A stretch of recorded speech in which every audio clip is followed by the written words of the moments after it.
예, 안녕하십니까. 이 세션 사회를 맡은 대외경제정책연구원의 이재영입니다. 1세션에서 유럽의 경제 문제를 다루었다면 이번 세션에서는 유럽의 외교 정책을 다루게 되겠습니다. 우크라이나 사태를 둘러싼 EU의 외교 정책과 대러시아 관계라는 주제로 또 두 분의 발표와 또 세 분의 토론이 있겠습니다. 아시다시피 2013년 11월에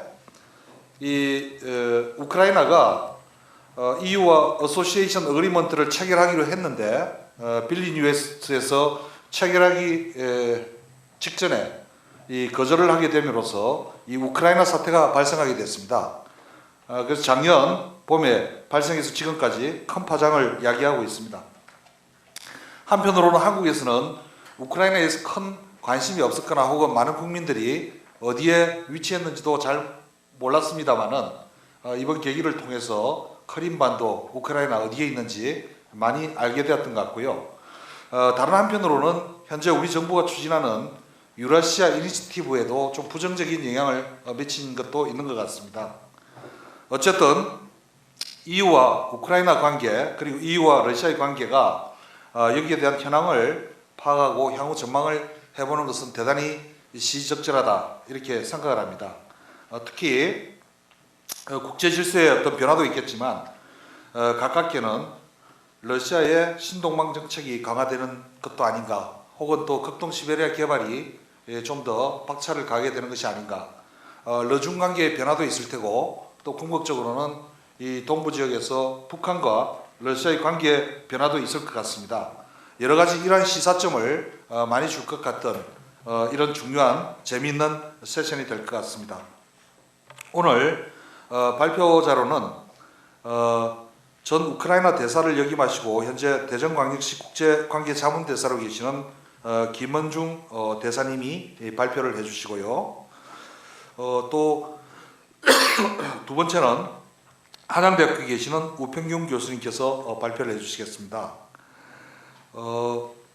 그리고 발표에 이어서 한꺼번에 세 분의 토론자가 계신데요. 재성훈 키예프 러시아 유라시아 팀장이 와 계시고, 또 김영철 SBS 국제부 부장님이 와 계십니다. 그리고 명지대학교에서 정치외교학과의 이무승 교수님이 와주셨고요. 예, 감사합니다. 그러면 시간이 조금 지체된 관계로 발표자께서는 20분 내외로 15분, 20분 정도면 괜찮을 것 같습니다. 그리고 토론자께서는 한 5분 정도씩 토론을 해주시고요. 나머지 시간이 남으면 플로어에서 질문을 받도록 하겠습니다. 김원중 대사님은 사실 유럽 국장으로 계실 때 제가 많이 일도 도와드리고 그랬었는데요. 오늘 EU의 이스턴 파트너십과 대우크라이나 정책을 주제로 발표를 해주시겠습니다. 감사합니다.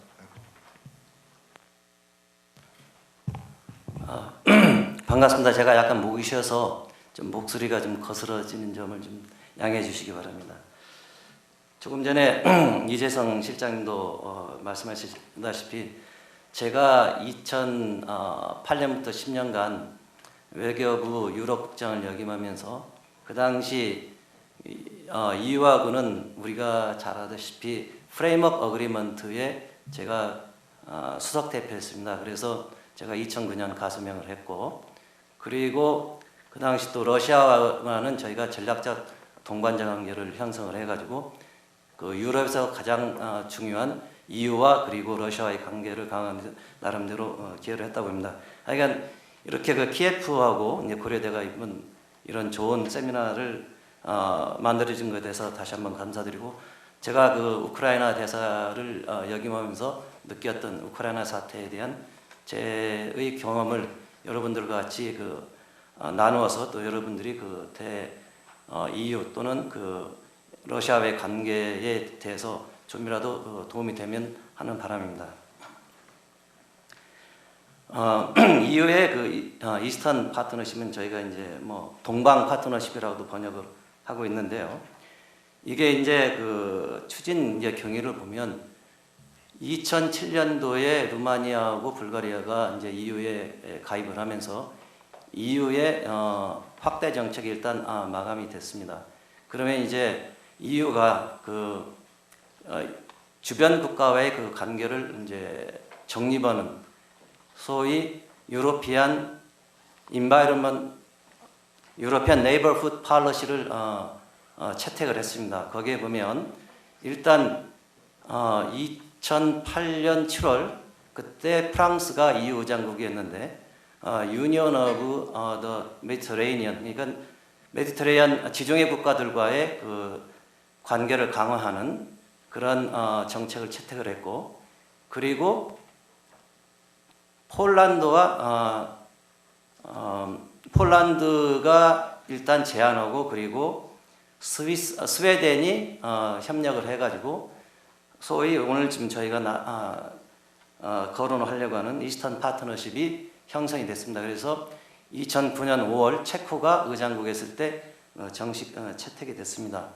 그러면 이스턴 파트너십의 가입 대상국을 보면 저희가 이제 그동안 지도를 보시면요, 그 EU가 소련 국가 CIS 9개국가 소위 말해서 파트너십 앤드 코퍼레이션 어그리먼트를 채택을 했었습니다.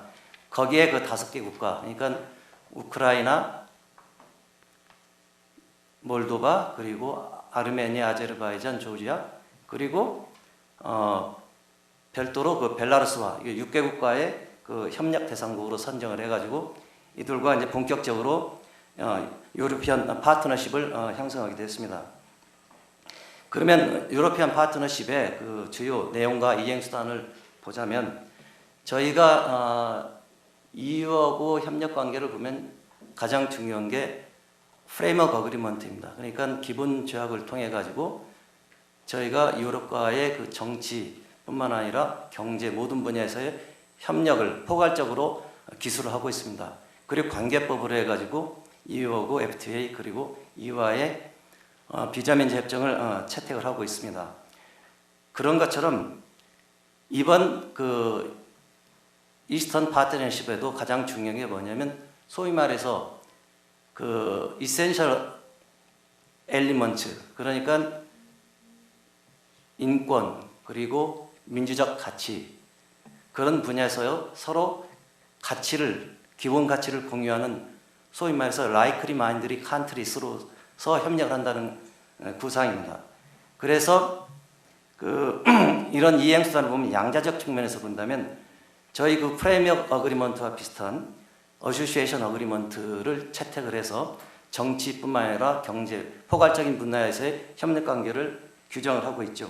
그래서 저희가 어소시에이션 어그리먼트를 번역하는 상당히 여러가 있었는데 일단 이 자리에서는 그냥 제휴협정 정도로 이렇게 하는 게 좋을 것 같습니다. 그리고 그 경제적 통상적인 측면에서 본다면 그 DCFTA, Deep and Comprehensive Free Trade Area를 형성하는 것으로 되어 있고, 그리고 비자 면제 협정을 통해 가지고 인구 이동을 활성화하고, 그리고 이제 저희 그 한국과 EU에는 제외되어 있었던 2가지 협력 사항이 또 포함되어 있습니다. 그 중에 하나는 에너지 안보를 강화하고, 나아가서 그 협력 대상국 간의 그 경제적, 사회적 발전 정도가 다르기 때문에 이를 지원하는 방향이 구체적으로 규정이 되어 있습니다. 그리고 이제 다자적 측면에서 본다면 2년마다 그 EU하고 대상국 간의 정상회담을 이행 구조가 잘 규정이 되어 있고, 그 협의 분야에 있어서도 아까 말씀드린 대로 소위 말해서 민주주의를 포함한 기본 가치, 그리고 경제 통합, 에너지 안보, 그리고 인적 교류, 그게 이제 잘 규정이 되어 있고, 그리고 프래그십 어그리먼트 이니셔티브라고 해가지고 시범 협력 사업도 실시를 하게 되어 있습니다. 그 참여 대상은 EU나 대상국 정부 외에 EU의 각종 기관이라든가 국제기구도 참여하게 되어 있고, 그리고 제3국 경우에도 케이스 바이스 케이스로 관여하게 되어 있고, 재원도 2010년부터 13년간 유공유를 지원해 주는 방향으로 이렇게 규정이 잘 되어 있었습니다. 이런 이제 이후에 이스턴 파트너십과 거의 시간적으로 이제 같이 가는 게 뭐가 있었냐면 러시아의 동부 지역과의 특히 그 CIS 지역과의 그 관계 강화하는 그런 구상이 저희가 볼 수가 있습니다. 그 중에 하나는 뭐냐면 2010년 1월 1일에 출범한 커스텀스 유니언입니다. 여기가 그 당시에 이제 러시아를 중심으로 해서 카자흐스탄, 벨라루스가 원 회원국으로 출범을 했습니다. 그러면 여기는 이제 벨라루스가 어떻게 본다면 유럽 이스턴 파트너십하고 겹치게 되죠. 그리고 이제 러시아는 이 커스텀스 유니언을 바탕으로 해가지고 2015년 유레시안 이코노믹 유니언을 출범을 시키려는 이 구상을 가지고 되었습니다. 그런데 이제 이게 이제 사실은 저희가 좀 더 면밀하게 볼 필요가 있는 건데 이후에 이스턴 파트너십하고 러시아가 추진한 유레시안 이코노믹 유니언하고 상충되는 부분이 있습니다. 이게 서로 보완하는 상태에서 발전을 같이 하면 괜찮은데 이후에 유로피안 이니셔티브에 가입을 하면 러시아가 추진하는 유로피안 이코노믹 유니언에 가입이 사실상 배제되는 그런 어떤 법적인 제도적인 이제 문제가 발생하게 되었습니다. 그래서 이제 여기서 이제 저희가 이제 주목해야 될 건 뭐냐면 러시아는 일단 그 이스턴 파트너십의 대상국 중에서 특히 이제 우크라이나의 선택에 대해서 가장 관심을 갖게 됐습니다. 왜냐하면 저 다음 지도에 보시면 아시다시피 그 사이즈로 본다면 우크라이나가 인구라든지 지리적 측면에서 본다면 결국 나머지 5개 대상국하고 거의 대등합니다. 그리고 우크라이나의 그 EU하고 러시아를 연결해주는 중요한 에너지 코리도가 형성이 되어 있습니다. 그래서 러시아로 본다면 우크라이나가 결국 유레시안 이코노믹 유니언에 가입하지 않을 경우에는 이 구상 자체의 의미가 사실 퇴색가 된 그런 상황이 되고 EU 측면에서 본다면 우크라이나가 러시아로 가면 결국 이스턴 파트너십의 의미가 없어지는 그런 아주 복잡한 상황이 이제 전개가 되게 되었습니다. 그러면 그 EU의 입장에서 본다면 2013년 11월 29일 그 빌뉴스에서 이스턴 파트너십 정상회의가 개최되는데 그때 그동안에 이제 그 6개 대상국을 상대로 해서 교섭을 진행한 결과 우크라이나하고는 2012년에 일단 어소시에이션 어그리먼트하고 비자 면제 협정에 대한 그 가서명이 됐습니다. 그리고 몰도바하고 조지아하고는 2013년 상반기 중에 그 타결이 됐고 그리고 벨라루스는 이제 커스텀스 유니언에 가고 결국 유레시안 이코노믹 유니언으로 멤버 원 회원국이 될 예정이었기 때문에 일단은 더 이상의 그 진전은 없었고 아르메니아는 아제르바이잔과의 어떤 그런 안보적 그 관계가 있고 특히 러시아로부터 군사 지원과 그리고 에너지 분야에서 지원을 받고 있기 때문에 아르메니아도 일단 이스턴 파트너십에서 제외가 됐습니다. 그리고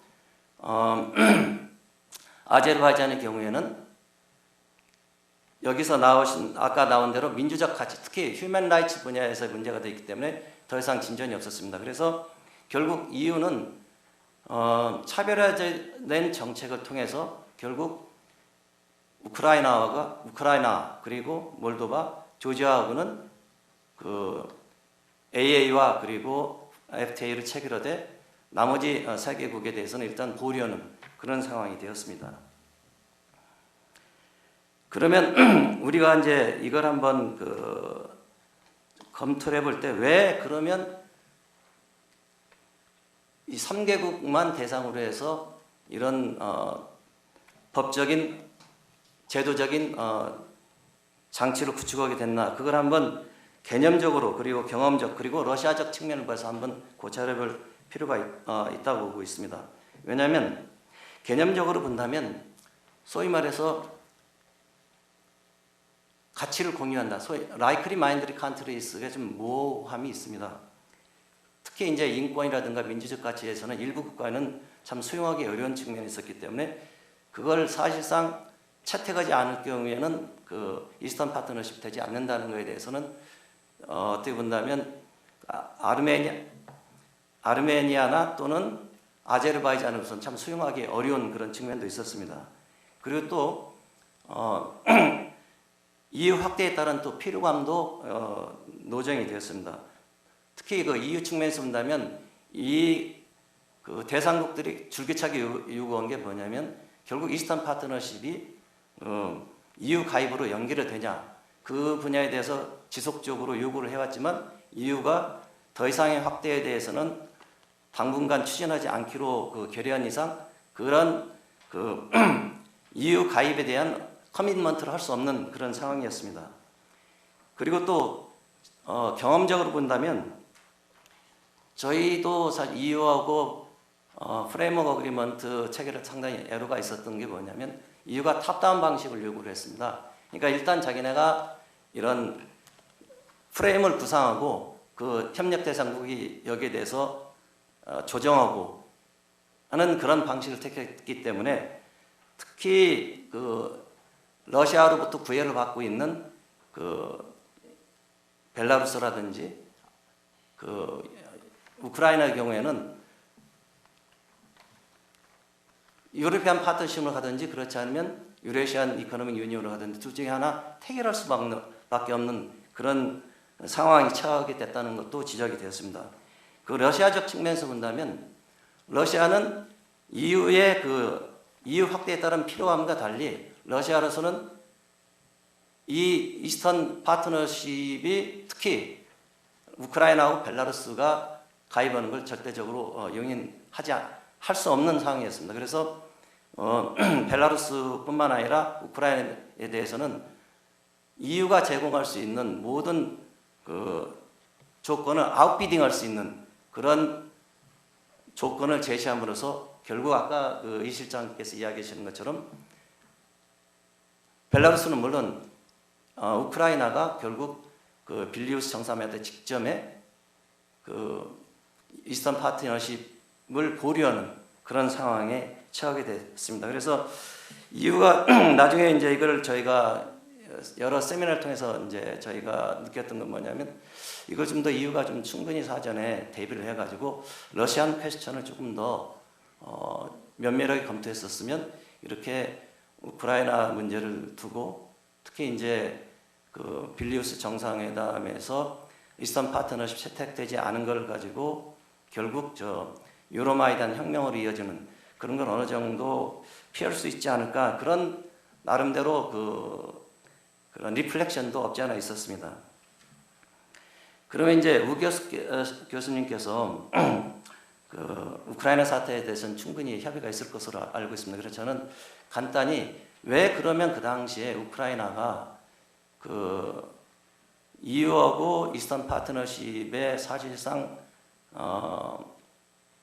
합의를 한 상태에서 왜 마지막 순간에 드랍할 수밖에 없었나, 그에 대해서 한번 고찰을 하도록 하겠습니다. 그건 제가 이제 거기 현지 대사로 있으면서 경험한 것이었습니다. 아시다시피 우크라이나는 그 지도를 한번 봐주시면 되겠는데요. 6페이지를 한번 봐줘보세요. 키예프를 흐르는 게 큰 강인 게 바로 드네프르입니다. 드네프르 강을 경계로 해가지고 서북 쪽은 유럽 상향의 우크라이나계고, 그리고 남동쪽은 러시아를 사용하는 러 상향의 주민으로 구성이 되었습니다. 그리고 그 이스턴 파트너십과 그리고 러시아와의 유레시안 이코노믹 유니언을 대상으로 해서 여러 차례에 걸쳐서 여론조사를 했지만 보통 한 35대 30 정도로 거의 엇갈렸습니다. 크게 압도적인 어떤 지지도를 보인 적도 없었고, 그리고 2010년 출범한 친러시아 성향의 야누코비치 대통령도 일단 유러피안 인테그레이션을 외교의 제1 목표로 설정을 했지만 그와 동시에 러시아와의 협력 강화도 추구하는 그런 전방위적인 어떤 외교 정책을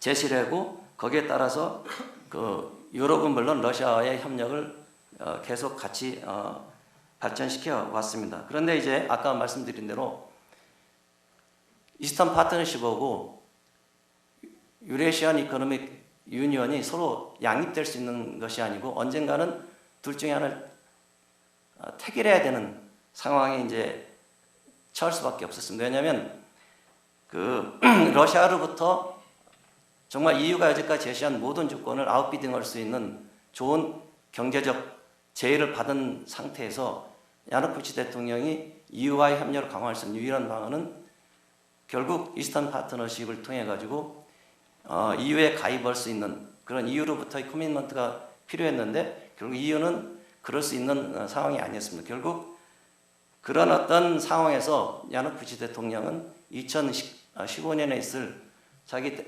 대선에서 결국 재선이 가장 중요한 상태이기 때문에 그로서는 어쩔 수 없이 그 러시아와의 협력으로 선회할 수밖에 없는 정치적인 상황도 있었고, 또 하나는 저희가 이제 그때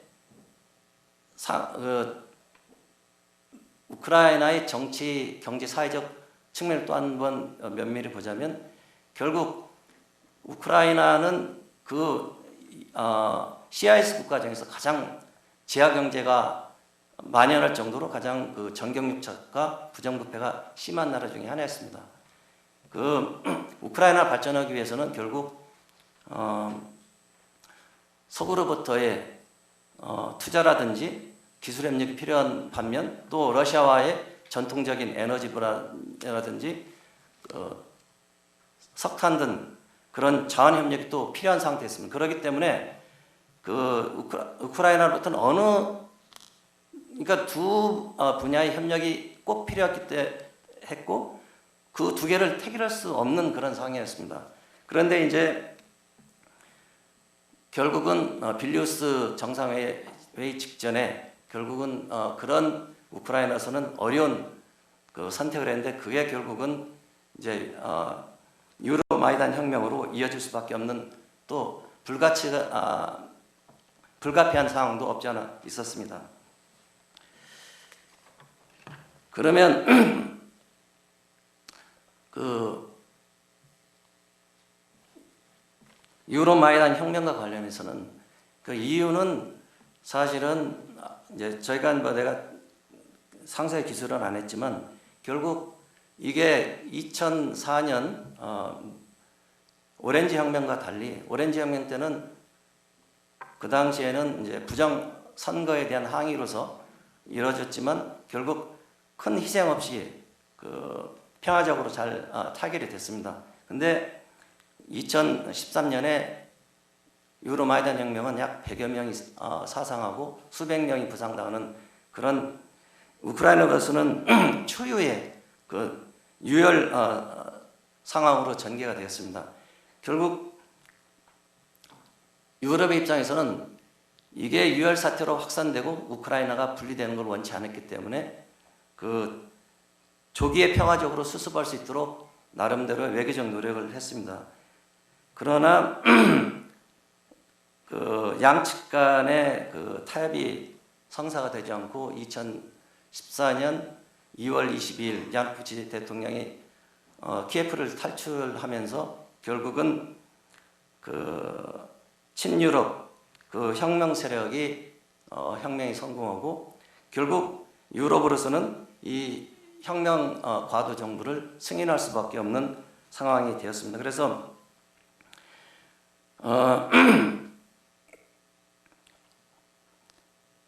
EU의 입장에서는 결국 이제 가장 중요한 게 뭐냐면 이 과도 정부가 빨리 안정을 하는 것이 중요했습니다. 그래서 이 과도 정부에 대해서 그때 당시로 본다면 과도 정부 거의 국가부도 상태에 있었고, 그리고 이제 크림 사태와 그리고 동부 지역에서는 분리주의 운동이 일어났기 때문에 결국 그 국가가 양분될 수밖에 없는 상황이었습니다. 그런 상황에서 일단 그 새로 출범한 그 포로셴코 대통령 정부를 승인하고, 그리고 포괄적인 어떤 자유무역 협정을 포함해서 그 경제적 분야에서 AA 협정을 서명하고, 그리고 EU 우크라이나 정치 분야 AA 서명도 통해 가지고 결국 이 새로운 신정부가 어느 정도 안정을 취할 수 있는 나름대로 외교적, 경제적 지원을 제공할 수 하여 왔습니다. 죄송합니다. 제가 목이 쉬어가지고.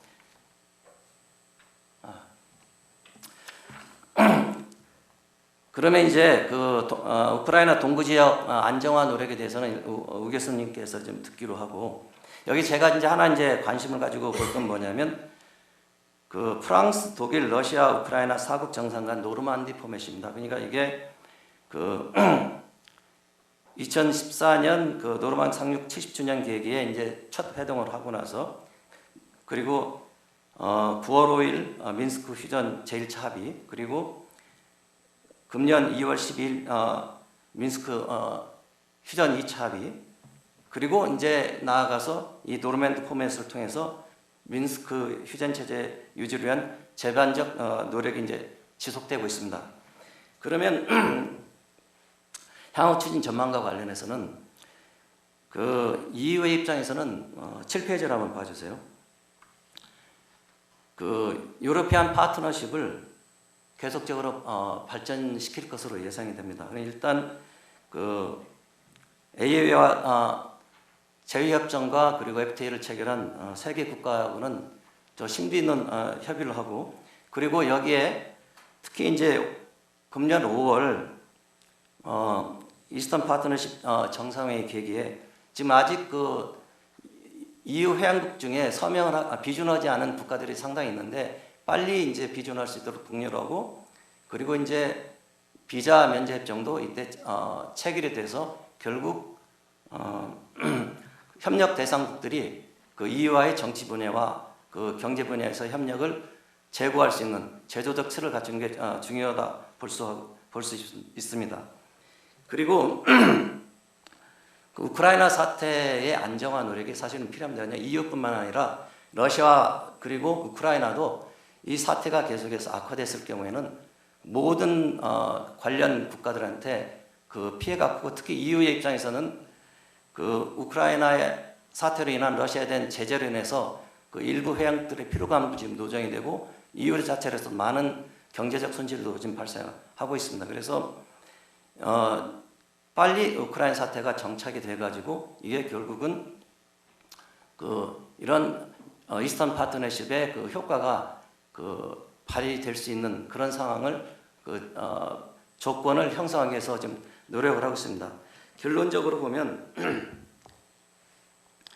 그 우크라이나 사태는 그 이스턴 파트너십의 어떤 그 예상치 않은 그런 결함도 노정이 됐지만 결국 가장 중요했던 우크라이나가 그 이스턴 파트너십에 참여함으로써 이스턴 파트너십이 이제 활성화될 수 있는 그런 법적인 그런 모멘텀을 형성했다고 볼 수 있겠습니다.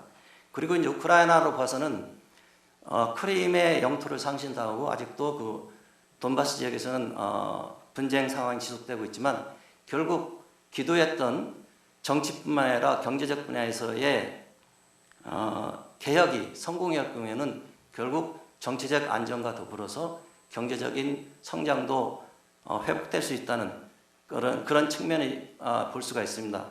그래서 EU는 이제 서방, 특히 그 미국과 함께 결국 우크라이나가 이런 정치뿐만 아니라 경제적인 개혁을 성공할 수 있도록 나름대로 외교적, 경제적인 지원을 계속할 수 있으라는 그런 커미트먼트도 있고, 또 이게 또 이스턴 파트너십이 앞으로 성공하냐 내지는 효과가 없냐, 그걸 바로미터가 되기 때문에 앞으로 계속해서 지켜볼 필요가 있다고 볼 수 있겠습니다. 감사합니다. 예, 김원중 대사님, 감사합니다. 뭐 우크라이나 대사 재직을 하시고 그러면서 많은 경험도 갖고 계신데, 특히 EU의 동방 확대에 따른 러시아의 대응, 유라시아 경제연합으로 대응하는 그런 히스토리를 잘 정리를 해주셨다고 보여집니다. 특히 러시아 입장에서는 EU가 동방으로 점점 더 확대되는 데 대해서 좀 거부감이 있었던 것 같고요. 특히 중국은 서진을 하고 EU는 동진을 하는 사이에 끼어서 뭔가 독자적으로 통합체를 유지하고자 하는데, 그게 우크라이나가 가장 큰 국가 중에 하나인데 그것마저 빠지면 안고 없는 찐빵이 되는 거 아니냐, 이런 생각에서 러시아도 양보할 수 없는 어떤 그런 상황이었던 것 같습니다. 어쨌든 향후 전망과 또 바람직한 방향에 대해서 잘 말씀을 해주셨고요. 이어서 한양대 우평균 교수님께서 우크라이나 사태 전개와 특히 러시아 EU 관계를 중심으로 해서 발표를 해주시겠습니다. 우평균입니다. 저는 우크라이나의 그 전개 과정 그 자체에 좀 포커스를 맞춰서 현황, 그 중에서 이제 쟁점이 되고 있는 문제, 특히 이제 대러 제재 문제, 그리고 이제 민스크 합의, 그 내용과 또 이제 EU 러시아 관계를 중심으로 해서 이제 말씀을 드리겠습니다. 제가 이제 발제문에는 안 썼지만은 우크라이나 사태 자체가 이제 벌써 1년이 넘어가고 있는데, 그 과정에 이제 몇 번의 이제 변곡점이라고 그럴까, 이제 기회가 있었습니다. 그래서 그 과정에서 지금 이제 여전히 쟁점이 되고 있는 문제는 과연 푸틴 러시아의 이제 의도하는 바가 뭐냐를 놓고 이제 서구의 전략가들 사이에서는 의견이 이제 아직도 분분하죠. 그래서 대략 세 가지 정도로 이제 볼 수 있다.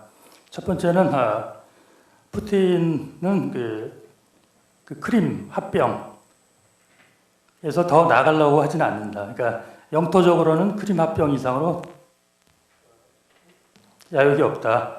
두 번째는 60페이지 그림에 나와 있듯이 이른바 노보러시아라는 과거에 19세기까지 존재했던 이 형태의 일종의 반국가를 건설해서 러시아의 소국처럼 만들려는 것이다.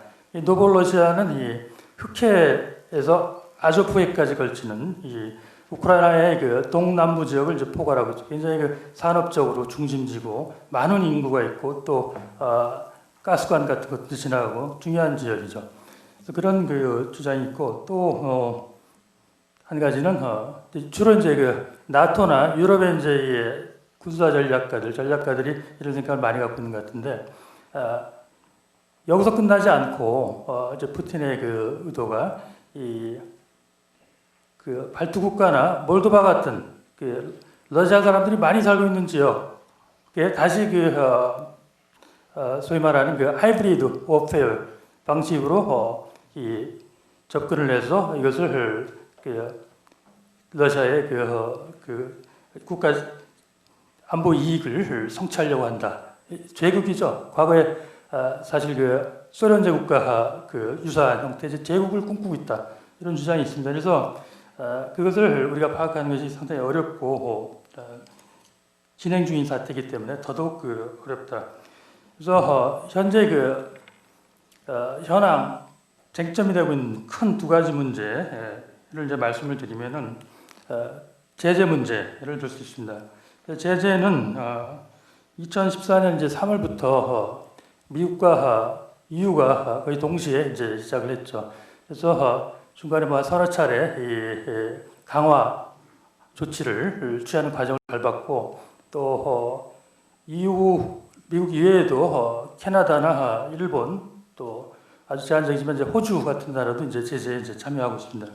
제재는 이제 크게 봐서 이 자산 동결이 있고 또 이 무기나 이제 전략 물자 수출 통제가 있습니다. 그리고 이제 자본을 조달하는 데 대한 제재 조치로 나눌 수 있습니다.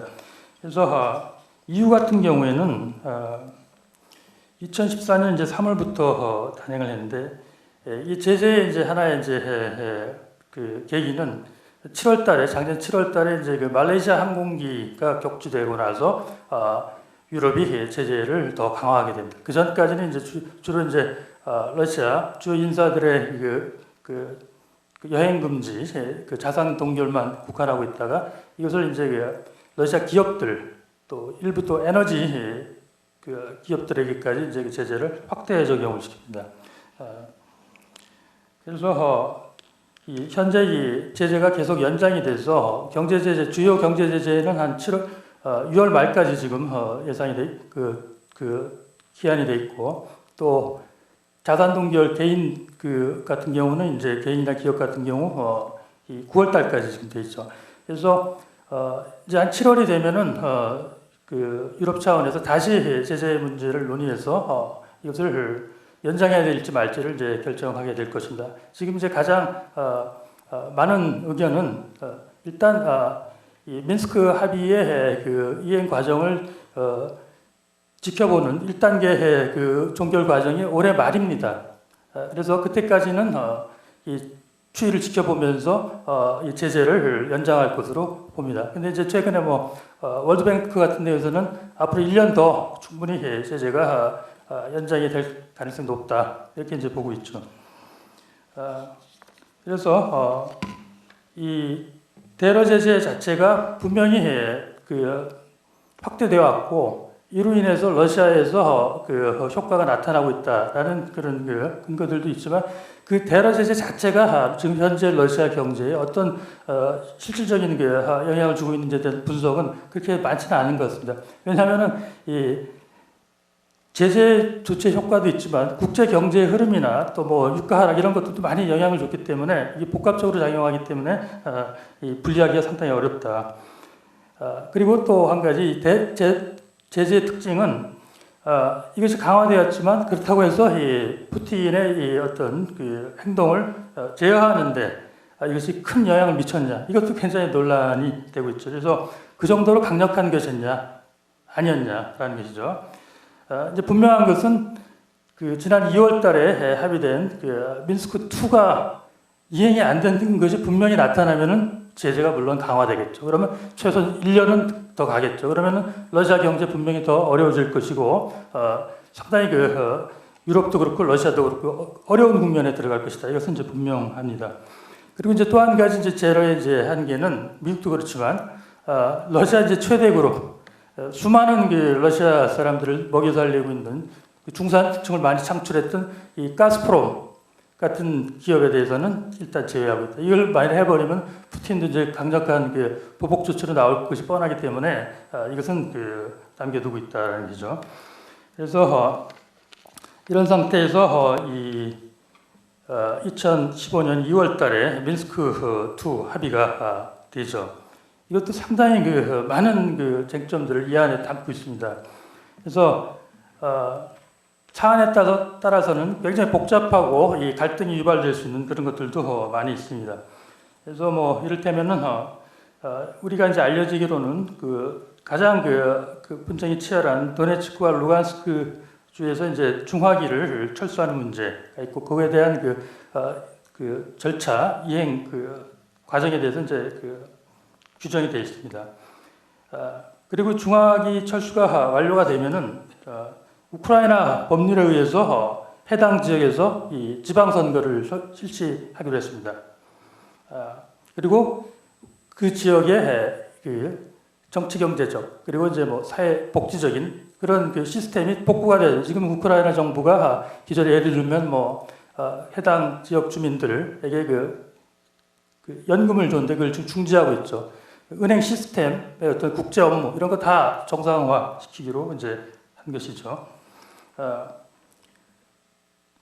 그리고 이제 이 외국 그 군대나 장비 이런 것도 다 철수를 하고, 그리고 우크라이나에서 헌법을 포함하는 헌정 개혁까지 단행해야 된다라고 이 규정이 들어가 있습니다. 근데 여기서 가장 큰 문제는 이 분쟁 지역에서 투표를 실시하고 또 그 해당 지역에 우크라이나 국내법 제정을 통해서 특수지위를 부여한다는 것이죠. 특수지위를 부여를 하고 나서 우크라이나의 헌법 체계 안으로 이 분쟁 지역이 이제 들어와서 우크라이나 중앙 정부의 통제를 받아야 되는데, 그렇게 되면은 현재 이제 이 반군들이 장악하고 있는 지역에 이를테면 통제권, 거기 그 경계선을 다 지키고 있죠. 지금 완전 땅을 장악하고 있죠. 이것을 넘겨줘야 되는데 반군과 러시아가 이것을 순순히 할 것이냐, 이게 가장 큰 문제죠.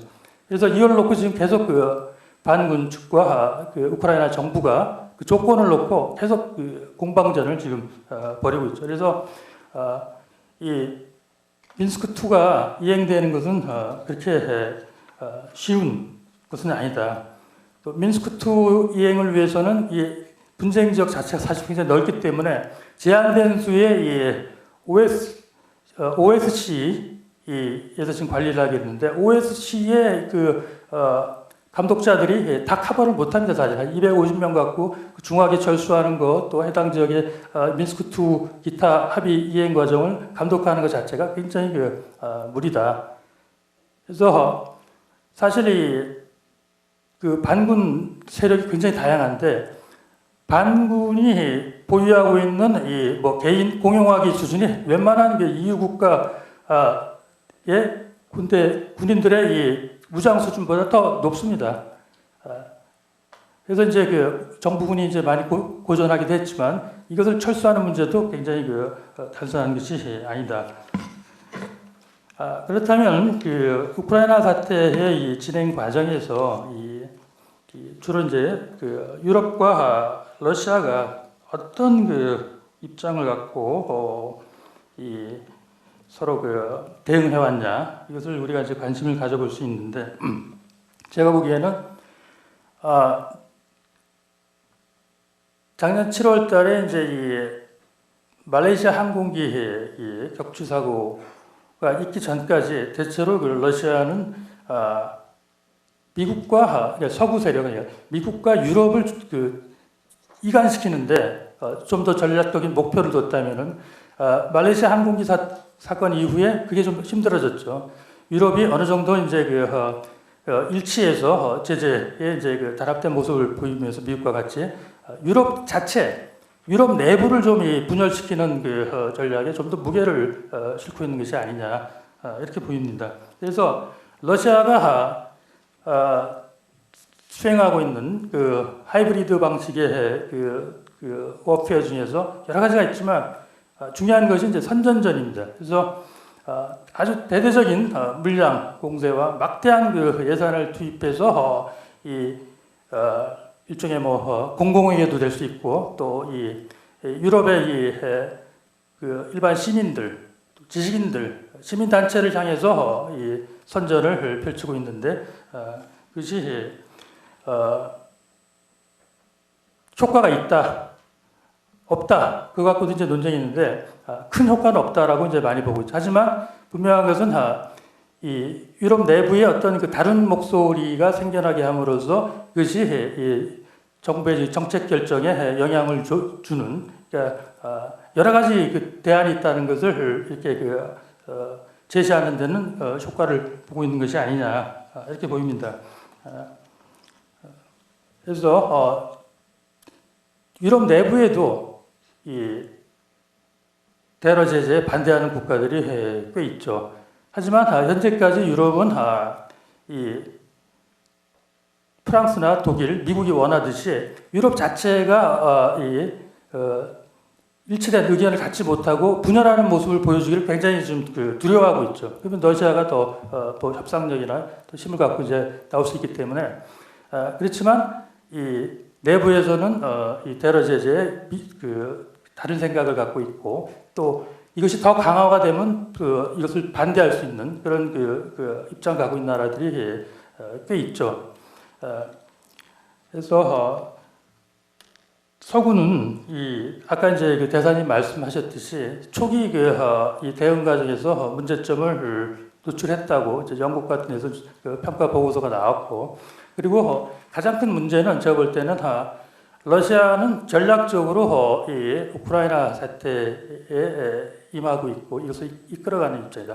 러시아의 국가이익, 특히 안보 이익이 유럽의 이 동부 지역에서 차지하는 비중을 확고히 하고 이 부분에 있어서 이 유럽이 러시아의 이익을 존중해주지 않으면은 무력 사용도 불사할 수 있다라는 것을 보여주고 있죠. 근데 유럽 입장은 다양하긴 하지만 대체로 교훈적이다 이제 그런 평론이 있습니다. 페다고지칼 이렇게 해서는 안 된다라는 그런 입장에 있어서 그러니까 2차 대전 이후에 유럽의 이 국경 현상 유지가 여태까지 다 지켜져 왔는데 심지어 냉전 시절에도 헬싱키 협정을 통해서 다 지켜왔는데 그것을 처음으로 파기한 국제법을 위반한 이런 사태에 대해서 엄중하게 책임을 묻고 이것을 되돌려야 된다는 그런 입장이죠. 그러니까 교훈적인 입장 대 전략적인 입장이 서로 맞서서 지금 진행이 되고 있기 때문에 서로 초점이 다르고 지향하는 바가 다르다라는 거죠. 그래서 러시아 같은 경우에 러시아를 말씀드리기 전에 유럽 내부에 아까 이제 입장이 서로 다른 점이 있다고 그랬는데 독일이나 이제 프랑스 같은 나라들은 이제 협상을 이끌어가면서 EU 자체가 이제 단합된 모습을 보여주려고 노력하고 있고 대러 제재는 필요하다는 입장이죠. 그리고 이제 이거보다 강경한 것이 이제 폴란드나 이제 발트국가 최근에는 이제 슬로바키아가 이제 떠오르고 있는데 러시아에 대해서 좀 더 강경하게 제재를 하고 러시아가 이제 더 큰 야욕을 갖지 않도록 강력하게 제어를 해야 된다. 그리고 이제 이게 테러 제재에 좀 미온적이거나 사실상 반대하는 그런 나라들도 이제 꽤 있습니다. 헝가리, 오스트리아, 그리스, 체코, 불가리아, 사이프러스 그리고 이제 이태리 같은 나라는 중개자 입장을 자처하면서 사실은 테러 제재를 상당히 미온적으로 생각하고 있죠. 그래서 각자 입장이 다른다. 오스트리아 같은 경우에는 러시아의 자금이 이 오스트리아 은행에 예치가 많이 돼 있기 때문에 또 그런 점이 있고 그리스는 아까 이제 그리스 문제 나왔지만 여러 가지 일치되는 점이 있습니다. 정교의 동료이기도 하고 이 제재 문제를 갖고 이제 이 그리스였던 협상의 지렛 때 부채 문제 그렇게 하려는 것도 있고 반면에 이제 이 러시아 안에서는 두 가지 의견 그룹이 있습니다. 우크라이나 문제를 어떻게 러시아가 끌고 가야 되냐 이걸 놓고 주로 이제 시민사회 엘리트 그룹 내에서 두 가지로 나눠지는데 첫 번째는 우크라이나와 이 서구와의 통합 노력을 원천적으로 불가능하게 만들어야 된다. 강력한 조치를 취해야 된다는 거죠. 그래서 그렇게 하기 위해서는 가능한 모든 방법들을 다 동원해야 된다. 그래서 그렇게 하기 위해서는 또 발트 국가들에서도 이 러시아가 그냥 허락하게 대처하지 않을 거를 보여줘야 된다. 그러니까 발트 국가도 필요하다면은 흔들어야 된다는 거죠. 두 번째는 보다 이제 좀 약간 코스모폴리탄적이고 이제 온건한 입장인데 현재 이 우크라이나 사태가 일어나고 있는 지역에서 일단 평화적 해결책을 추구하고 강압적인 수단이 아니라 이 우크라이나가 이제 러시아 영향권에 있는 것은 동의하지만 좀 더 평화적인 방법으로 장기적인 게임 구조 속에서 이것을 끌고 가야 된다. 그렇게 하기 위해서 서구와의 이 모든 관계를 파국으로 끌고 가서는 안 된다. 이렇게 주장하는 그룹이 있죠. 그래서 이제 푸틴은 이 양 그룹에 대해서 어느 쪽이 옳다라고 얘기하지 않으면서 태도를 표명하고 있지만 대체로 이 두 번째 그러니까 장기적인 해결책에 대해서는 별다른 그런 방안을 내놓지 않고 있습니다. 그래서 향후에 이제 이 쟁점은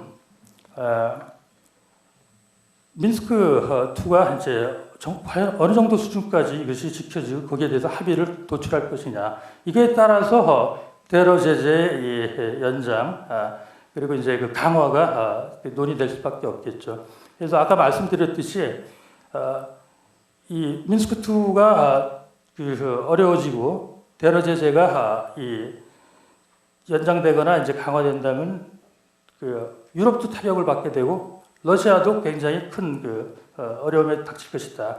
그래서 러시아 경제가 굉장히 어려워지고 있지만 아직까지는 이 파국 상태까지는 이르지 않았지만 만약 이것이 1년 더 지속된다면은 굉장히 심각한 그런 현상이 나타날 수 있다. 그렇게 되면은 푸틴이 러시아 국내에서 받는 그 압력이 커지고 의도한 대로 이 우크라이나 사태를 끌고 갈 수 있는 그런 동력을 잃을 수 있다. 그래서 저는 오히려 어떤 국제 정세, 유럽이 러시아에 가고 또 미국이 추구하는 정책 이것도 중요하지만 러시아 내부에서 나타날 수 있는 그런 잠재적 가능성도 굉장히 큰 영향을 미칠 것이다 이렇게 보는 거죠. 언제까지나 현재와 같은 상태가 지속되기는 어렵다. 그렇지만 유럽은 아까 말씀드렸듯이 협상을 통해서 평화적으로 무력을 사용하지 않고 이레덴티즘 다시 돌아가는 걸 원하기 때문에 무력을 사용해서라도 이 안보호 이익을 지키고자 하는 러시아와 과연 대적이 될 것이냐. 결국 현 상태에서 이 영토는 러시아와 친러 세력이 장악하는 그런 목표를 달성할 가능성이 높고 그 외에 이제 전투 중지 협상의 진행은 될 가능성이 높지 않느냐 이렇게 이제 보면서 제가 말씀 일단 정리하겠습니다. 예, 우병 교수님 시간도 잘 지켜주시고 또 짧은 시간 동안 아주 압축적으로 러시아와 EU의 관계, 특히 EU의 테러 제재 현황에 대한 러시아의 대응, 그리고 미न्스크 2의 이행 상황에 따라서 이 테러 제재의 해제 문제가 연관이 되어 있다 이렇게 말씀을 해주셨는데요. 아시다시피 러시아의 대무역의 50%가 유럽연합이 차지하고 있습니다. 그리고 러시아로 들어오는 FDI의 상당 부분이 가장 많은 포션이 유럽에서 들어오고 있고요. 그다음 러시아가 받는 신기술이나 장비도 유럽에서 오고 있습니다. 반면 또 유럽에서는 대러시아 경제 관계가 국가별로 상당히 상이한 것 같습니다. 특히 독일 같은 경우에는 굉장히 긴밀한 어떤 관계를 갖고 있고 협력을 하고 있고요. 조금 경제 협력이 좀 소원한 그런 국가들도 있습니다. 어쨌든 이 대러시아 이 제재 문제가 뭐 여러 가지 어떤 파장을 일으키는데요. 작년 우리 대외경제정책연구원에서 옥스퍼드 대에 계시는 이 러시아 전문가를 모셔서 이 문제를 한번 들어봤더니 지난 100년간 러시아에 대한 제재를 쭉 분석을 하셨더라고요. 그분은 짜르 시대 이후에 혁명이 일어나서 외국인 자산을 몰수하니까 소비에트 정부가 거기에 대한 테러 제재를 했고요. 소련 그 이후에 뭐 여러 가지 동유럽 사태가 일어났을 때도 러시아에 대한 제재를 했고 또 칼기가 폭파했을 때도 제재를 하고 이렇게 했는데 실제로 크게 제재 효과가 나타난 적은 100년 동안 없었다고 이렇게 보시더라고요. 뭐 시간이 지나다가 언제 해제한다 이렇게 말은 하지 않았지만 어떤 우연한 계기에 예를 들어서 한참 문제가 있는데 칼 사건에 의해서 페레스트로이카 시작되니까 한 2, 3년 있다가 그냥 또 서방하고 교류가 되고 이런 식으로 되었다고 분석을 한 게 좀 기억에 남았습니다. 그럼 세 분 토론이 있는데요. 여기 순서대로 먼저 재성훈 키예프 러시아 유라시아 팀장부터 하시도록 하겠습니다. 한 5분 정도 해주시면 감사하겠습니다. 제가 이 앞에 마이크가 안 돼가지고 긴급 수혈을 좀 받았습니다. 이게 지금 안 돼가지고 5분 안에 뭐 말씀하라고 하셔서 많이 좀 잘라서 말씀드려야 될 것 같습니다. 이미 발표 김은중 대사님 그리고 우평균 교수님 이렇게 두 분께서 잘 정리를 해주셔서 저는 이제 거기에 조금 제가 좀 부가적으로 코멘트할 내용들만 좀 하겠습니다. 남의 나라에서 비극이 일어나고 있는데 이런 얘기를 해도 좀 그렇긴 한데 저희가 러시아 유라시아 팀이 있고 키예프에 유럽 팀이 있습니다. 그래서 저는 이제 개인적으로 우크라이나가 유럽으로 가는 것에 반대다. 우리 영구 대상 지역이 하나 줄어들기 때문에 반대다 이런 얘기를 강회동 박사님께 제가 가끔씩 합니다. 이미 이제 발트 삼국도 유럽으로 갔기 때문에 그런 얘기를 하는데 또 하나 이제 우크라이나 사태가 주목을 받으면서 그냥 이제 기술적으로 공부할 때 문제가 되는 게 좀 있습니다. 아마 여기 SBS에서도 와 계시니까 이런 문제 있을 것 같은데 루간스크인지 루한스크인지 하르키프인지 하르코프인지 뭐 키예프는 아주 그 이미 굳어져서 어쩔 수 없겠지만 이 우크라이나의 지명을 어떻게 표기할지 자체도 과거에는 러시아식으로 이제 우리가 얘기를 했는데 과연 어떻게 통일적으로 언론이나 이제 학계에서 사용을 할지에 대해서도 사실 좀 고민스럽기도 합니다. 어쨌든 이건 좀 격가지 같은 이야기였다면 본격적으로 들어가면 그 우크라이나 사태가 발발한 지 벌써 이제 1년, 크림반도 합병한 지도 이제 1년이 흘렀습니다. 근본적인 그 해결이 가능할 것인지에 대해서 대부분이 회의적으로 생각합니다. 제가 이제 우평균 교수님 그 발표문을 보면서 그 미러 대리전, 일종의 대리전이라는 어떤 견해에 저도 상당히 이제 동의를 합니다. 근본적인 원인은 저는 이것이 이제 크게 보면 서방과 소련 그리고 작게 보면 또 미국과 소련과 냉전 처리가 제대로 되지 않았기 때문에 냉전 이후에 탈냉전기 세계 질서에 대한 구상을 서로 맞춰보지 않았던 겁니다. 서로 다르게 생각하고 있었기 때문에 결국 이렇게 문제가 생겼고 2008년 그루지아 사태가 그 전초전이었다면 실제로 신냉전을 방불케 하는 우크라이나 사태는 본격적인 그 냉전 처리 미흡의 후과가 표면적으로 드러나는 것이라고 생각이 듭니다. 이 러시아는 그 89년에 그 몰타에서 미소 정상회의를 하면서 그 아버지 부시 대통령과 고르바초프가 냉전의 종언을 이야기했습니다. 그리고 얄타 체제 해체를 이야기했습니다.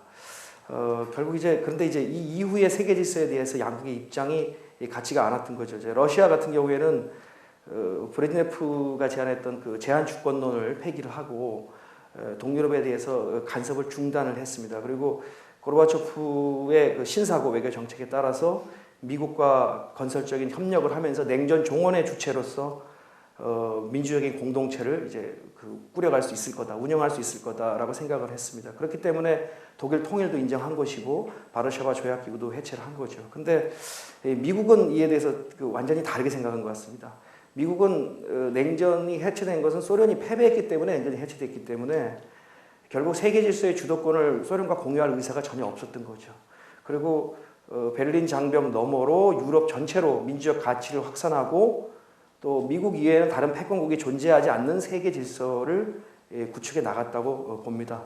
그래서 바르샤바 조약기구 해체됐는데도 나토는 그 해체가 아니라 확대를 선택을 했고 그리고 이것은 또 보다 안전한 유럽을 만들기 위해서 보다 안전한 서방 세계를 만들기 위해서 MD 구축으로 나타났고 동유럽 국가들이 차례로 회원국이 되고 또 이어서 유럽 회원국이 되고 유럽 연합에 가입하게 되면서 결국 그 나토와 유럽 연합의 확대가 구소련 국가의 과거 소련의 국경까지 이르게 됐습니다. 제가 또 이 관련해서 여러 자료를 보니까 조지 캐넌이 1990년 그 봉쇄 정책을 위반했던 조지 캐넌이 1990년 때 이미 경고를 했더라고요. 나토가 소련 국경까지 확대가 됐을 경우에는 아마도 열전으로 이어질 새로운 냉전의 시작이 될 것이다. 그리고 러시아에서 민주주의를 꽃피울 수 있는 기회를 앗아갈 것이라는 경고를 했습니다. 아마도 그런 경고가 지금에 와서 보면 굉장히 중요한 의미를 가졌다는 생각이 좀 듭니다. 그래서 러시아의 전략 자체는 저는 이제 유럽과 더 이상 확전을 또는 이제 미국과의 더 이상 확전을 원하는 것이라고 생각하지 않습니다. 다만 자신의 어떤 영향권을 인정해 달라라는 의미라는 생각이 듭니다. 그래서 이미 이제 우평균 교수님께서도 말씀하셨지만 러시아 전략 중에 하나는 크림반도를 분리하는 것이었고 이것은 이미 이제 크림반도는 러시아화되어 있는 지역이었기 때문에 확실한 이제 통제권을 확보하는 의미가 있었고 나머지 동부 지역 같은 경우에는 우크라이나의 연방화, 이 연방화라는 것은 제2의 크림을 만드는 거죠. 결국에는 우크라이나가 서방으로 가는 행보를 언제든지 저지할 수 있는 장치를 마련하는 것이라고 봅니다. 그래서 그 미न्스크 2 그 합의에서도 그 동부의 그 지위 문제가 중요하게 다루어졌다고 이제 생각이 듭니다. 아까 이제 그 김우중 대사님께서도 말씀하셨는데 아마도 여기 이제 러시아에 관해서는 제가 좀 말씀을 좀 많이 드려야 될 것 같아서 러시아가 우크라이나에 좀 이제 대사님께서 말씀하셨지만 제가 좀 보충하겠습니다. 러시아가 우크라이나를 그 유럽행을 허용할 수 없는 이유는 상당히 많지만 좀 정리해 보면 그렇습니다. 결국 러시아는 자신이 그 탈냉전의 교훈으로 유럽에 속할 수도 없고 유럽의 통합 과정에 참여할 수도 없고 이걸 저지할 수도 없다고 판단했기 때문에 탈소비에트 지역 통합 프로젝트를 가속화해온 겁니다. 이미 90년대부터 해왔고 이것이 이제 그 푸틴의 유라시아 경제 연합 구상으로 보다 이제 확고하게 된 것이죠. 문명적으로 보면 우크라이나 같은 경우에는 그 러시아의 최초의 그 국가가 키예프 공국이었던 거죠. 그리고 이제 또 하나는 푸틴이 그 지난번 그 11월에 그 연례 교수에서도 얘기했지만 크림반도는 988년에 러시아의 블라지미르 대공이 최초로 기독교 세례를 받은 곳입니다. 그러니까 예루살렘의 성전상과 같다 이렇게 비유를 했습니다. 문명적으로 뗄래야 뗄 수 없는 곳이라는 거죠. 두 번째는 뭐 이미 말씀하셨지만 그 CIS 지역에서 두 번째로 인구가 많고 또 세 번째로 경제 규모가 큽니다. 원래는 이제 카자흐보다도 더 컸는데 카자흐스탄이 이걸 추월을 했죠. 그리고 그 에너지, 산업, 농업 모든 부분에 있어서 러시아하고 어떤 인프라 산업이 통합이 돼 있습니다. 세 번째는 그 지금 이제 우리가 유럽 경제 안보를 동시에 논의하고 있는데 우크라이나가 나토에 가입할 경우에 이것은 러시아의 아주 고전적인 변하지 않는 러시아의 대외 정책이 있다면 그것은 완충지대를 확보하는 것입니다. 제정 러시아 때부터 절대 변하지 않는 원칙이 그런데 완충지대가 이제 무너진다는 것을 의미합니다. 그리고 이것은 러시아의 완전한 탈유럽화, 새로운 단절선이 그어지게 되는 것이죠. 그렇기 때문에 이 세 가지 이 문명적, 경제적, 안보적 차원에서 러시아가 결코 이제 허용할 수 없는 것이고 우리가 이제 우크라이나 사태를 어떻게든 이제 해결을 하기 위해서는 결국에는 그 우크라이나 정부의 입장보다는 우크라이나를 연구하시는 교수님들도 그런 말씀 많이 하시더라고요. 미국과 러시아 입장이 가장 중요한데 이 둘이 다 트라우마가 있습니다. 미국은 얄타 트라우마가 있습니다. 얄타 협정에서 너무 많은 것을 양보했기 때문에 스탈린에게 너무 많은 것을 양보했기 때문에 냉전의 결과를 가져왔다고 보고 있습니다. 그렇기 때문에 이번에도 러시아에게 결제 양보해서는 안 된다라는 얄타 트라우마가 있고요. 두 번째는 이제 제가 장명을 한 것인데 러시아는 반면에 뭐가 있냐면 몰타 트라우마가 있습니다. 뭐냐면 몰타에서의 합의의 결과가 냉전 해체의 결과가 자신에게 결코 공정하지 못했다라는 이런 트라우마가 있습니다. 이 두 양국의 이 전략가들이 이런 트라우마 때문에 우크라이나 사태는 상당히 장기화될 가능성이 높다라는 생각이 듭니다. 그러면 이제 이것을 유럽 안보로 보면은 그 유럽 어떻게 우리가 또 해석을 할 수 있느냐 하면 유럽이 이제 안보 정책을 재검토할 때가 됐다고 생각이 듭니다. 자신의 안보 정책을 재평가할 때가 됐다고 봅니다. 이미 유고 사태를 한번 겪었고 또 우크라이나 사태를 겪으면서 미국과 러시아 사이에서 자신의 안보 정책을 어떻게 수립하고 어떻게 변경할 것인가에 대해서 진지한 고민을 할 때가 됐다고 생각이 됩니다. 또 하나는 미국과 이란의 관계가 개선이 되면서 사실상 MD를 추진할 명분자, 유럽 MD를 추진할 명분 자체가 사라지게 되는 겁니다. 이렇게 되면 전면적인 재검토가 필요하다라는 생각이 듭니다. 이상입니다. 예, 고맙습니다. 예, 다음은 이어서 SBS 김영철 부장님께서 토론해 주시겠습니다. 뭐 저는 사실 뭐 이렇게 깊이 그 유럽에 대해서 연구를 하지는 못했습니다. 다만 최근에 이제 그 국제적인 상황을 보면서 우리나라의 대응 방안은 어떻게 해야 될 것인가 이런 부분에 대해서 좀 고민을 많이들 하고 있는데요. 연초에 저희는 그 2015년에 국제 정세를 각자 도생이라는 말로 이렇게 표현을 했습니다. 근데 그 연초부터 사실은 그런 현상들이 지금 엄청 가파르게 급박하게 진행이 된다는 생각을 가지고 있습니다. 그리고 그 변화의 주체는 미국이라는 큰 나라, 그리고 중국, 그리고 러시아라는 이 3대 강국을 중심으로 펼쳐지고 있고 사실 EU는 그렇게 강국이 되려고 28개국이 합쳤지만 아직도 그 내부에 상당히 큰 문제를 가지고 있고 오히려 각자 자신의 길을 찾아서 경우에 따라서 이렇게 협력도 하고 대립도 하고 뭐 이런 모습을 보이고 있는 것 같습니다. 예를 들어서 중국이 추진하고 있는 주도하고 있는 아시아 인프라 개발 은행 같은 경우에도 사실은 미국은 상당히 유럽 국가들이 협력을 좀 해줬으면 했는데 먼저 선수를 치고 나와서 사실 미국은 허탈한 그런 모습들을 보이기도 했고요.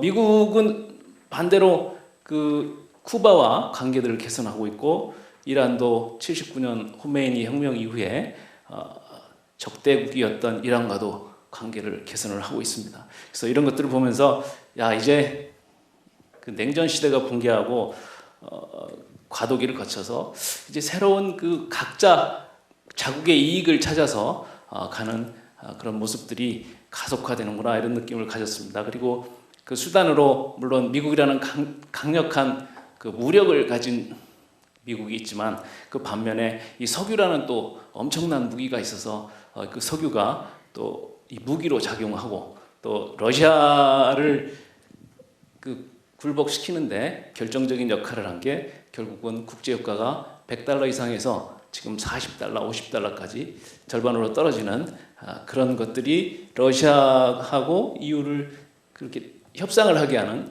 주요한 역할을 하지 않았나 그런 생각이 듭니다. 다만 저희가 이제 그 언론에 있으면서 안타까운 거는 이런 그 강대국들이 서로 결합을 그 싸우면서 말레이시아 항공기 격추 사건 지금도 그 장면이 기억이 납니다. 그래서 공중에서 폭발을 했는데 의자에 팔만 걸려 있는 사람도 있고 몸통만 걸려 있는 사람도 있고 사실 끔찍한 상황들이 지금 벌어지고 있고 특히 지금 중국 같은 경우에도 남사군도에서는 은밀하게 무인도를 군함을 타고 와서 은밀하게 접수를 하기도 하고 거기다가 모래성을 쌓아가지고 비행장을 짓기도 하고 이런 현상들이 상당히 벌어지는 것을 보면서 야 지금 뭐 이 2차 대전 지나고 좀 잠잠하더니 또 새로운 그런 국제적인 갈등이 존재하는 거라는 생각을 합니다. 그래서 저는 이제 여기 우크라이나 사태를 보면서 지금 저희가 미디어에서 궁금하게 생각하는 거는 야 그럼 이제 휴전을 하고 서로 이제 협상을 타결지었는데 이게 그 완전히 끝난 것인가 그런 생각에 대해서 좀 그 오늘 발표해 주신 분들이 앞으로 진행 상황에 대해서 좀 더 이렇게 명확하게 어떤 방향성을 제시해 주셨으면 하는 그런 바람입니다. 감사합니다. 예, 고맙습니다. 예. 제가 저는 우크라이나 사태에 대해서는 전문가는 아니지만 유럽연합의 대외 정책의 입장에서 본 이제 우크라이나 사태 그리고 입장 여러 가지에 대해서 제가 나름대로 생각해 봤습니다. 저는 크게 세 가지 면에서 말씀드리고 싶은데요. 첫 번째는 이제 규범성에 대한 논의, 두 번째는 이제 이 규범성에 바탕한 유럽연합의 대외 정책의 어떤 방법론에 대한 논의, 이제 세 번째는 이제 우평 교수님은 학자시기 때문에 제가 이제 이 논문에 있어서의 방법론에 있어서의 어떤 함의를 어떻게 다시 한번 우리가 재분석해야 될 것인가라는 논의로 제가 토론을 시작하겠습니다. 김은중 대사님께서는 사실 이제 이 정책 기반가로서 우리 이 학계에 있는 분들과 다른 또 다른 어떤 중요한 논의를 많이 알고 계시고 저희가 그런 점에서 많은 것을 저희가 배웠다고 생각합니다. 그렇지만 사실 아까 우리 김 대사님께서 말씀하실 때 이 우크라이나를 두고 이 러시아와 이 유럽연합과의 어떤 갈등 그 속에서 어떤 줄다리기 이런 논의를 하셨는데 그건 상당히 이제 저희 이제 학계에서 봤을 때 현실주의적이지 않은가 어떤 이해관계를 바탕으로 했을 때 그런 논의를 할 수 있고 그리고 유럽연합의 대외 정책을 논의할 때 단순히 회원국의 입장을 바라봤을 때 그런 논의를 할 수 있지만은 저는 또 이제 이와 같은 유로피언 네이버 팔러시를 이제 저와 이 다른 해외 학자들과 연구를 하면서 느낀 게 나름대로 이 규범적 논의가 있지 않는가라는 얘기를 합니다. 특히 이제 우크라이나 사태와 같이 국제사회에서 일어난 이제 그것을 우리가 크리티컬 시츄에이션이라고 기즈니스가 얘기하는 논의인데 어떤 이제 위기가 일어났을 때 어떻게 이 대외 정책이 구현되는가, 어떻게 이제 articulate되는가라는 논의를 많이 하는데 사실 이 문제를 해결함에 있어서 이 이제 이 국제 정책에서 설명하는 하나의 이 개입 정책의 모델 중에 컨디셔널리티라는 게 있습니다. 즉 어떻게 सँ션을 하고 어떻게 인센티브를 통해서 그와 같은 어떤 결과를 도출할 수 있을까라는 이제 국제 정책 전체적인 담론이 있는데 이와 같은 논의는 유럽연합의 대외 정책을 설명할 때 별로 설득력이 없다는 입장이 있고 저도 그런 스쿨의 한 학자로서 왜 그러냐면은 사실 이와 같은 이 컨디셔널리티를 바탕으로 해서 어떤 분쟁을 해결하거나 어떤 대외 관계를 이 개선시키는 데 있어서 유럽연합의 우리 대외 정책을 논의해봤을 때 좀 떨어지는 이유가 사실 유럽연합은 다른 형태의 어떤 개입을 많이 논의합니다. 그 대표적인 게 일라지먼트 이 정책인데 사실 2004년에 우리가 회고해봤을 때 이 동유럽의 가입을 승인했을 때 대표적인 이유 중 하나가 무엇인가 하면은 어떤 이와 같은 실증적인 이해관계에 바탕하기보다는 보다 규범적인 이해관계에 바탕한 것이고 그에 따라 발생했던 것이 어소시에이션 어그리먼트고 이와 같은 것을 통해서 컨트랙츄얼 릴레이션이라는 새로운 개념이 있습니다. 즉 이 회원국 또는 쿼자이 멤버십과 비슷한 이런 약간 회색지대지만 그런 좀 이렇게 이 강제성이 있는 어떤 이 관계를 유지하면서 이 주변 지역의 안정화와 그리고 어떤 민주화 정착과 어떤 또 다른 규범 예를 들어서 말씀드렸던 인권 등을 이렇게 정착시키는 하나의 이 방법론이 유럽연합의 대표적인 대외 정책이고 그 속에서 인라지먼트 일어나고 그 속에서 우크라이나 사태도 저희가 많이 분석하기 때문에 어떻게 보면 이런 점에 대해서 좀 논의할 경우에 저희가 단순히 어떤 이 인센티브나 सँ션을 통해서 결과를 초래하기보다는 체커리라는 학자가 논의한 것처럼 이 소셜 러닝 사회적 학습 효과가 있을 수도 있다는 거죠. 그 사회적 학습 효과는 이유가 우크라이나한테도 갈 수도 있고 또 역으로 리버스 소셜 러닝도 있기 때문에 그런 차원에서 봤을 때 현재 일어나고 있는 어떤 이 답보 상태라는 것이 반드시 답보 상태라기보다는 뭔가 이렇게 좀 천천히 가고 있지만 나름대로 유럽연합의 대외 정책의 실효성이 규범적인 면에서 보이지 않는가라는 것이 저의 다른 생각입니다. 그렇지만 전반적으로 우리 대사님께서 말씀하신 건 상당히 팩츄얼하게는 상당히 의미 있다고 생각합니다.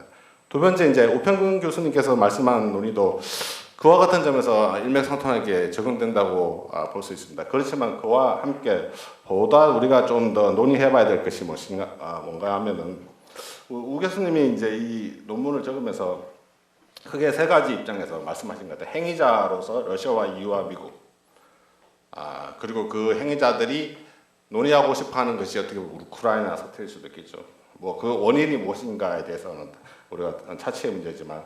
그리고 이 행위자가 속해 있는 이 컨텍스트가 무엇이냐 하면은 물론 이제 화해를 위한 협정도 있을 수도 있고 또 위기가 있을 수도 있고 이 컨텍스트 속에서 과연 이 행위자들 간의 입장 차이에 대해서 어떻게 분명하게 설명을 했는가에 대한 저는 이제 학제적 질문하고 싶은데 우 교수님 말씀하시기에는 러시아 입장 상당히 이제 현실주의적 입장으로서 이제 힘의 이 밸런스 파워를 통해서 어떤 나름대로 자신의 입지를 구축한다는 데서 의미가 있다고 저는 생각하고 설득력이 있다고 생각합니다. 그렇지만 이제 제가 방금 전에도 말씀드렸다시피 유럽연합의 입장에 대한 어떤 규명 작업이 좀 없지 않나 해요. 그게 규범적이든 그렇지 않든. 왜냐하면 이제 그와 같은 논의가 부재한 이유 중 하나가 무엇이냐면 지나치게 행위적 중심적으로 이 사태에 대한 분석을 했기 때문에 그렇지 않나.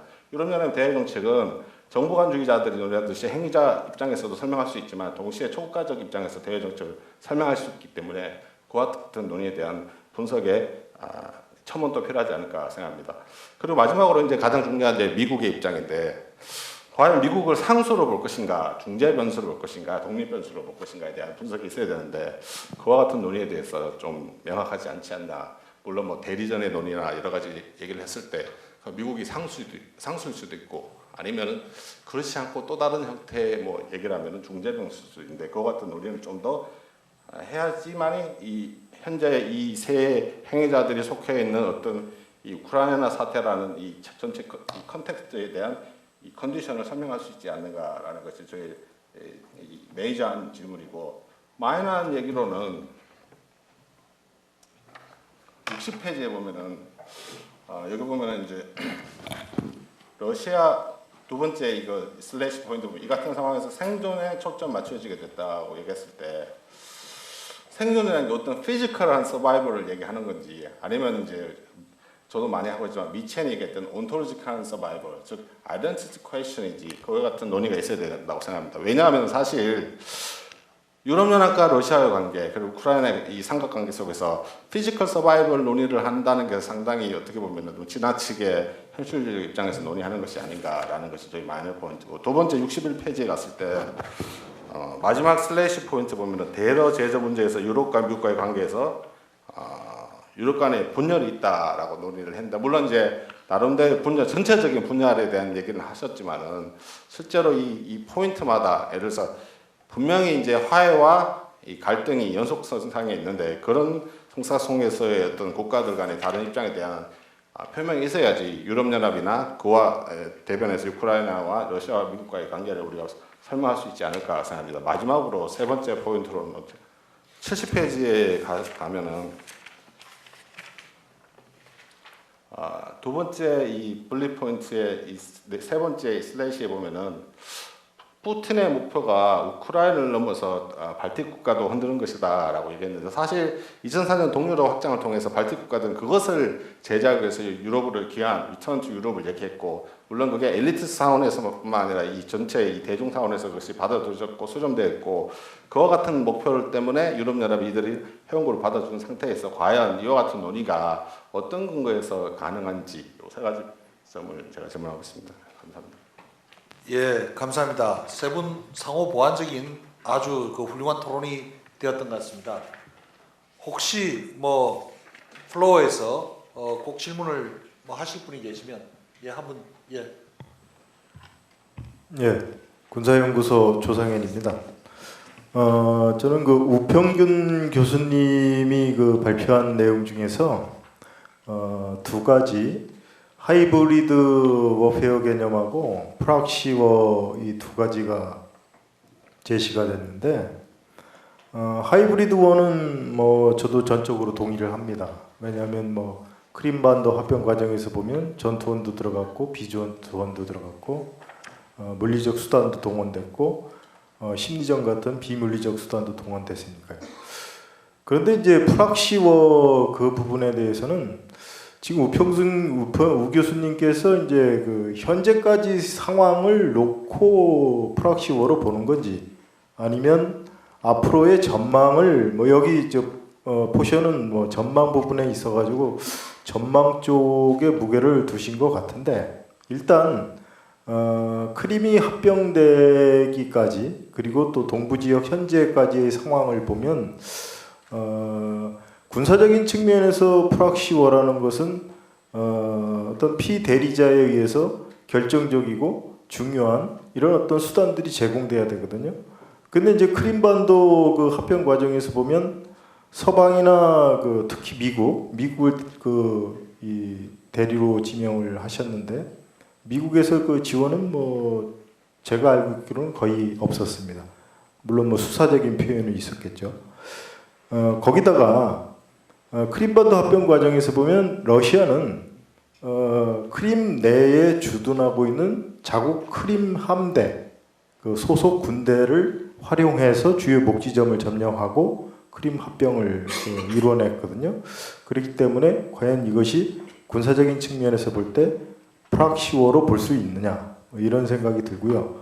그래서 어떤 수사적인 표현이나 국제정치적인 뭐 냉전 해체 이후에 어떤 이전의 미소 대리전 양상이 뭐 지금 벌어지고 있다, 이런 어떤 그런 의미에서의 대리전 그 표현은 적당하지만, 이게 군사적인 측면에서 진짜 대리전쟁인가 하는 그렇게 그 시각으로 보면 조금 제한이 있지 않은가, 이런 생각을 해봅니다. 예, 고맙습니다. 예, 좋은 질문 감사하고요. 시간이 꽤 많이 지체가 되어서 뭐 큰 나중에 또 기회가 있을 것 같아서 저녁 시간에 먼저 우평균 교수님께서 질문이 좀 더 많은 것 같습니다. 네. 러시아에서 이제 그 생존을 추구한다고 하면은 그 이제 서구에서 그 학자들이 보는 시각인데, 서구에서는 주로 이제 러시아가 민주주의의 길로 가고 거기에 맞는 제도화를 하고 이행을 하길 바라는데, 그것이 안 되고 푸틴 특히 2012년 이후에 세 번째 집권하면서 이제 명백해졌다. 이제 러시아가 갈 길은 아까 말씀하신 중에서 이제 아이덴티카라는 측면에서 그 길을 추구하는 것이 아니냐 이렇게 이제 볼 수 있다는 것이죠. 그리고 이제 그 세 번째 아까 지적하신 게 뭐였죠? 그 발트 문제. 그는 이제 그 전 단계에서 이제 그런 그 진행 상황 분명히 이제 수긍할 수 있는데 발트에서 이제 그 우려하는 것은 러시아가 내부에서 하이브리드 방식으로 이 러시아 사람들이 많이 사는 곳에서 여론을 조성을 해서 이 반발트 시위가 일어나고 그 과정에서 이제 그 우크라이나 사태처럼 한 지역을 장악을 하고 군사적인 행동을 하게 되면 러시아가 지원할 수가 있는데 그러면 발트가 무슨 힘이 있어서 그것을 군사적으로 제어를 할 수 있냐 여기에 대해서 이제 아주 그 심각하게 발트 국가들은 위협을 느끼고 대처를 하려고 한다는 것이죠. 이제 뭐 그 나토 차원에서는 그 러시아의 그 군사적인 그 대응이라는 것이 사실 그 쉽지 않고 그걸 고려하고 있지 않기 때문에 문제도 미국이 결국은 보장을 해줘야 하는데 미국도 과연 그 발트를 위해서 미군을 이용해서 러시아에 대적할 것인가는 굉장히 그 의심할 수밖에 없는 그런 상황까지도 발트에서는 좀 생각하고 있다라는 것이죠. 그리고 이제 그 하이브리드 워와 더불어서 이제 그 대리전 그 이제 맞습니다. 그래서 군사적인 측면에서 역시 이 상징적으로 대리전의 성격은 분명히 있지만 비대칭적입니다. 미국이 러시아가 보여주고 있는 그런 그 지원에 도저히 비견할 수 없는 정도의 이 미국의 어떤 그 심정적이고 또 뭐 비살상용 무기, 방어용 무기라기보다 장비에 국한해서 아주 일부 제공되고 있기 때문에 이걸 어떻게 같은 수준에서 놓고 보냐 맞습니다. 그래서 제가 이제 그것을 포함시키는 것이 맞다. 여기서는 충분히 그 비대칭적인 그런 그 대조가 나타나고 있다. 미국이 뭐 해주고 있는 건 뭐 지금 뭐 야간 투시경이니 무슨 뭐 방탄 조끼 정도 하는 거죠. 지금 미국에서 그 의회를 중심으로 해서 그 살상용이지만 방어용 무기를 지금 고려할 수 있다고 하니까 유럽에서 이제 다 반대를 하는데 그것이 그 유럽에서는 일종의 그 안보 딜레마를 유발시켜서 러시아가 더 공격적으로 나오고 더 이 군비를 강화해서 맞설 것이다. 그렇게 되면은 우크라이나 사람들의 그 피해가 엄청나게 커지기 때문에 이것을 막는 것이 합당하다. 이것이 이제 그 메르켈의 이제 논리죠. 그래서 그 자체가 그 미국의 그 지원이 러시아와 비교할 때 상대가 안 되기 때문에 가능한 것이다. 이런 생각을 해봅니다. 간단히 그 질문 내용에 대해서 코멘트를 하고 싶은데요. 아까 그 러시아부터의 그 안보 위협에 대해서 EU는 사실은 그 크림반도와 그리고 돈바스에 대한 그 개입을 계기로 해서 EU는 충분히 학습 효과가 있었다고 봅니다. 그래서 이러한 그 하이브리드 워페어에 대한 그 대응 제도도 구축하고 있고, 그 중동부 지역 중심으로 해서 이제 군비도 증강하고, 그리고 나토도 그 역할이 이제 재발견되는 것 아니냐, 이제 그런 측면에서 한번 그 우크라이나 사태가 EU의 안보 정책에 미치는 영향을 이제 한번 점검해 볼 수 있고요. 그리고 아까 이러한 그 EU의 그 이스턴 파트너십의 그 효과가 이제 좀 중장기적으로 좀 볼 필요가 있다, 이제 이렇게 말씀하신 것 관련해서 사실은 이제 우크라이나가 여지까지 그 여러 번 그 약속을 했지만 정치 내지는 경제적 개혁을 한 번도 제대로 한 적이 없었습니다. 그 2004년에 그 오렌지 혁명을 통해 집권한 유센코 대통령도 실패했고, 그 야누코비치 전 정부에서는 더 이런 상황이 악화가 됐었는데, 이번에 이제 그 EU나 그 IMF 평가에 의하면 그 우크라이나 신정부가 이제 제대로 그 정치뿐만 아니라 경제 분야에서 개혁을 할 수 있을 것 같다. 그런 식으로 일단 평가를 하고, 우크라이나 국민들도 약 한 65% 정도가 정치 개혁을 위해서는 이런 여러 가지 어려움을 감수할 용의가 있고, 그리고 또 그 궁극적으로는 이제 EU 인라지먼트에 대해서 아까 그 혁명 전에는 한 35% 정도밖에 안 됐지만 한 지금 80% 정도의 국민들이 지지하고 있어가지고 어떻게 본다면 이스턴 파트너십에 대한 이제 국민들의 지지가 좀 확산되는 것 아니냐 그런 어떤 긍정적 측면도 볼 수 있다고 봅니다. 예, 감사합니다. 장시간 동안 이 우크라이나 사태를 둘러싼 유럽의 외교 관계를 두고 우리가 많은 발표 또 좋은 토론을 통해서 이해와 인식의 지평을 넓히는데 많은 도움이 된 것 같습니다. 여기서 보면 우크라이나 사태를 보면서 저는 개인적으로 외세를 끌어들여서 좋을 일은 없다라는 이런 생각이 많이 들었습니다. 독자적으로 해결했더라면 하는 그런 아쉬움이 많이 남고요. 그리고 또 우크라이나 사태가 장기화되면서 우리 정부가 추진하고 있는 유라시아 이니시티브에서 중요한 그 협력 파트너 국가 중에 하나가 러시아인데 또 그 협력도 동력이 다소 약화된 뭐 이런 점이 좀 아쉬움이 있습니다. 그렇기 때문에 우크라이나 사태가 잘 해결이 되어서 빠른 시일 내에 한국의 유라시아 협력도 좀 확대될 수 있기를 기원해 봅니다. 두 분의 훌륭한 발표자 분과 또 세 분의 좋은 토론을 해주신 모든 분들께 감사드립니다. 이 세션은 이걸로서 마치고 마이크를 박승훈 소장님께 전달해 드리겠습니다. 감사합니다.